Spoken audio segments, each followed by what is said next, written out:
أول كيف قلت قانون كل يوم. شلون؟ أول أنا جماعة. ما قلت قانون.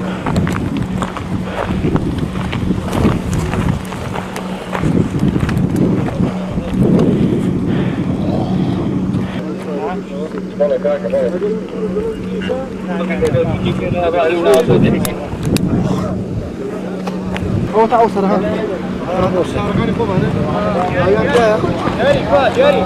جاري ورا سنة فرق.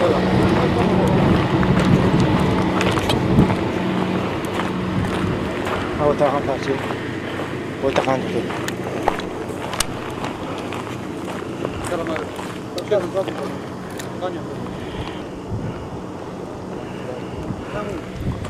أو هي جماعة الرباط أو هي زكاة أو هي بعدين لا إله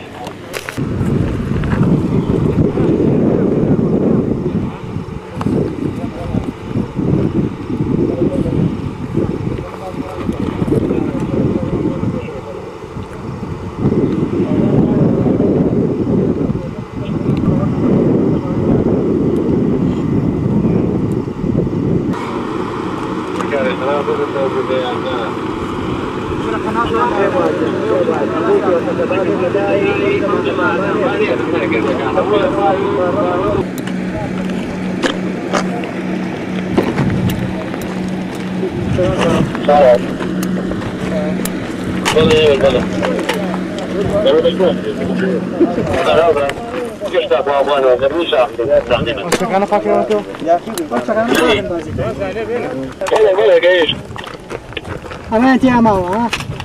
ليش تفهم بشكل جيت أمامه؟ أنتي أمامه.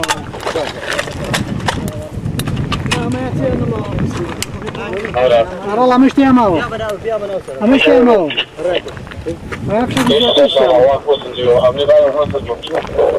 لو كنا بشتيدا أو شفتك مكان يعني أو مغزى في شكل كذا أو أنا نشاف وين تكادو ديره سيانيش توباندرا أو شكل كان في شك يجي ما في شك شان زوت ما مقامة شان كردو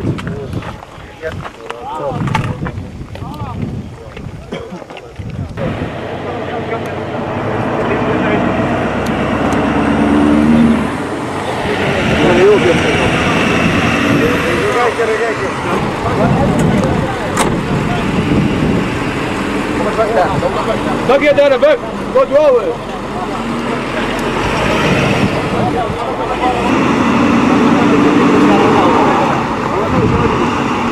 ولا مكة